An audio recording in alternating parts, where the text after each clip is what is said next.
বৈষম্য বিরোধী ছাত্র আন্দোলনের দুই নেতার পদ স্থগিত।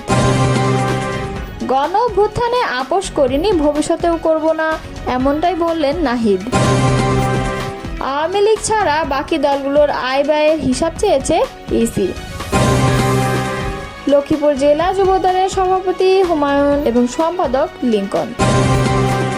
বিগত 3 নির্বাচন বৈধ বলা পর্যবেক্ষকদের সুযোগ দেওয়া হবে না বলে জানিয়েছে সিইসি। উইন উইন সমাধানে ওয়াশিংটনের সঙ্গে শুল্ক চুক্তিতে আগ্রহী জানিয়েছে প্রেস সচিব। এতক্ষণ শুনছিলেন সংবাদ শিরোনাম, এবারে বিস্তারিত। বৈষম্য বিরোধী ছাত্র আন্দোলনের দুই নেতার সাংগঠনিক পদ সাময়িক স্থগিত করা হয়েছে। তারা হলেন হবিগঞ্জ জেলার শাখার আহ্বায়ক আরিফ তালুকদার এবং সদস্য সচিব মাহদি হাসান। সংগঠনের নীতিমালা ও শৃঙ্খলা পরিপন্থী কার্যকলাপে জড়িত থাকার অভিযোগে তাদের বিরুদ্ধে এই সিদ্ধান্ত নেওয়া হয়েছে।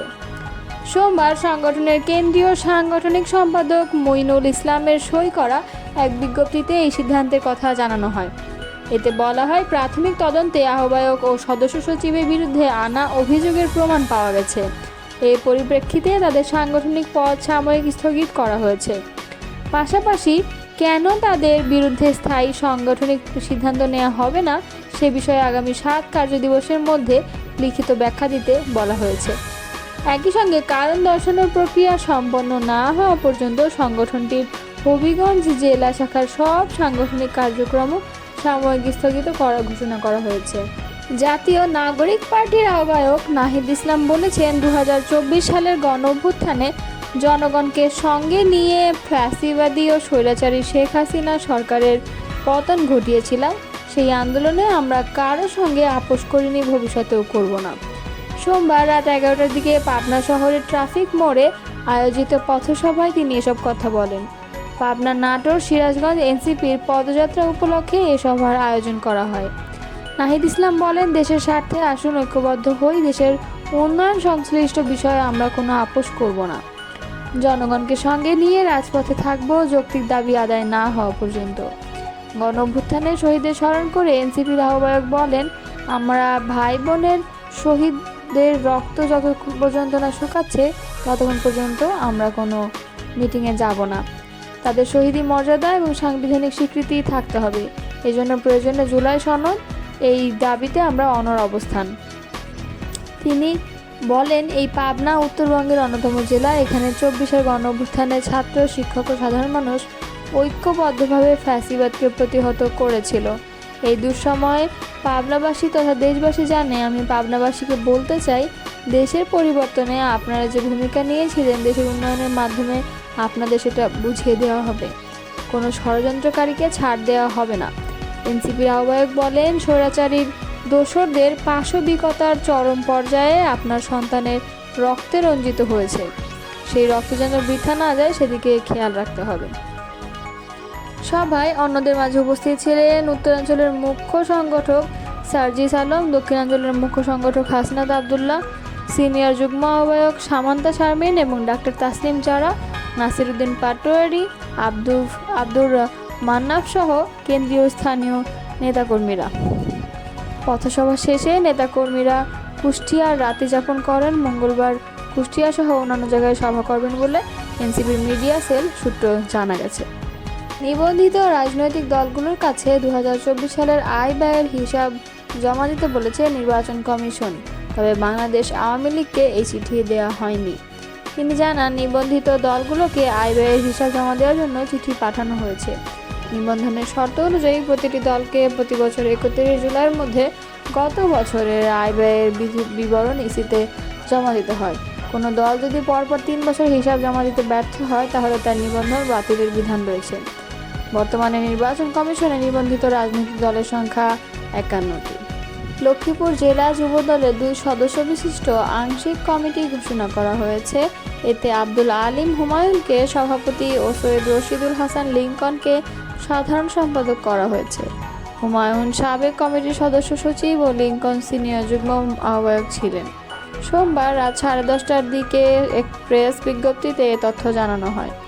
যুবদলের কেন্দ্রীয় কমিটির সহ অধিদপ্তর বিষয়ক সম্পাদক মিনহাজুল ইসলাম ভূঁইয়া স্বাক্ষরিত বিজ্ঞপ্তিতে যুবদলের ফেসবুক পেজে প্রকাশ করা হয়। এতে আগামী 30 দিনের মধ্যে 101 সদস্য বিশিষ্ট পূর্ণাঙ্গ কমিটি কেন্দ্র দপ্তরের কাছে পাঠানোর নির্দেশ দেওয়া হয়। বিজ্ঞপ্তিতে উল্লেখ করা হয়, জাতীয়তাবাদী যুবদল কেন্দ্রীয় নির্বাহী কমিটির সভাপতি আব্দুল মোনায়েম মুন্না ও সাধারণ সম্পাদক মোহাম্মদ নুরুল ইসলাম নয়ন লক্ষ্মীপুর জেলা যুবদলের 2 সদস্য বিশিষ্ট কমিটির অনুমোদন দিয়েছে। নতুন কমিটির সাধারণ সম্পাদক সৈয়দ রশিদুল হাসান লিঙ্কন বলেন, কেন্দ্র থেকে নতুন করে আমাদেরকে দায়িত্ব দিয়েছে, নির্দিষ্ট সময়ের মধ্যে পূর্ণাঙ্গ কমিটি কেন্দ্রে জমা দেওয়া হবে। প্রধান নির্বাচন কমিশনার এম নাসির উদ্দিন জানিয়েছেন, বিগত 3 নির্বাচন বৈধ বলা বিদেশি পর্যবেক্ষকদের আসন্ন সংসদ নির্বাচন পর্যবেক্ষণের সুযোগ দেওয়া হবে না। মঙ্গলবার আগারগাঁওয়ের নির্বাচন ভবনে কানাডিয়ান রাষ্ট্রদূত অজিত সিং এর সঙ্গে বৈঠক শেষে এই কথা বলেন তিনি। সিইসি বলেন, আগামী নির্বাচনে অনেক বিদেশি পর্যবেক্ষক আসবে। ইইউ সহ অনেকে চিঠি দিয়ে আমাদের জানিয়েছে। তবে বিগত 3 নির্বাচন নিয়ে যেসব বিদেশি পর্যবেক্ষক ভালো সার্টিফিকেট দিয়েছেন তাদের আমরা নেব না। তিনি বলেন, নির্বাচনের জন্য প্রস্তুতি জানতে চেয়েছেন কানাডার রাষ্ট্রদূত। আমরা প্রস্তুতি জানিয়েছি, ভোটারদের মধ্যে সচেতনতা বাড়াতে আমরা যে কাজ শুরু করব এসব বিষয়ে জানানো হয়েছে। বিভিন্ন ধরনের প্রশিক্ষণের বিষয়ে জানানো হয়েছে। নাসির উদ্দিন বলেন, তারা চান আমরা যাতে অবাধ, সুষ্ঠু ও গ্রহণযোগ্য নির্বাচন আয়োজন করি। এআই মিসইউজ নিয়ে কথা হয়েছে, তারা এইসব ইস্যু নিয়ে আমাদের সাজেশন দেবে। এছাড়া কানাডা সুষ্ঠু নির্বাচন আয়োজনে বর্তমান নির্বাচন কমিশনের কমিটমেন্টের কথা শুনে সন্তুষ্ট। কানাডা আমাদের সহযোগিতা করবে, ব্যালট প্রকল্পে বা কানাডা অন্যভাবে সহযোগিতা করতে পারে। ঢাকা ওয়াশিংটনের সঙ্গে একটি শুল্ক চুক্তি করতে আগ্রহী, যা 2 দেশের জন্য একটি উইন উইন সমাধান হবে বলে জানিয়েছেন প্রধান উপদেষ্টার প্রেস সচিব শফিকুল আলম। মঙ্গলবার নিজের ভেরিফাইড ফেসবুক আইডিতে দেওয়া এক পোস্টে এ তথ্য জানান তিনি। প্রেস সচিব বলেন, বাংলাদেশের বাণিজ্য উপদেষ্টা শেখ বশির উদ্দিন বর্তমানে ওয়াশিংটন ডিসিতে অবস্থান করছেন। তিনি যুক্তরাষ্ট্রের সঙ্গে বাংলাদেশের বাণিজ্য আলোচনায় নেতৃত্ব দিচ্ছেন। এই প্রতিনিধি দলে আছেন জাতীয় নিরাপত্তা উপদেষ্টা ডক্টর খলিলুর রহমান ও সোমবার বাংলাদেশে যুক্তরাষ্ট্রের প্রেসিডেন্ট ডোনাল্ড ট্রাম্পের কাছ থেকে একটি চিঠি পেয়েছে জানিয়ে তিনি বলেন, যেখানে বলা হয়েছে 1 আগস্ট থেকে বাংলাদেশি পণ্যের উপর 35% শুল্ক আরোপ করা হবে। এই পরিস্থিতিতে বাংলাদেশের প্রতিনিধিরা আমেরিকান কর্মকর্তাদের সঙ্গে কয়েক দফা বৈঠক করেছেন। আগামী 9 জুলাই আরেকটি আলোচনা অনুষ্ঠিত হওয়ার কথা রয়েছে, যেখানে বাংলাদেশ দলের নেতৃত্ব দেবেন শেখ বশির উদ্দিন। ঢাকা ওয়াশিংটনের সঙ্গে একটি শুল্ক চুক্তি করতে আগ্রহী, যা 2 দেশের জন্য একটি উইন উইন সমাধান হবে বলে আমরা আশা করছি।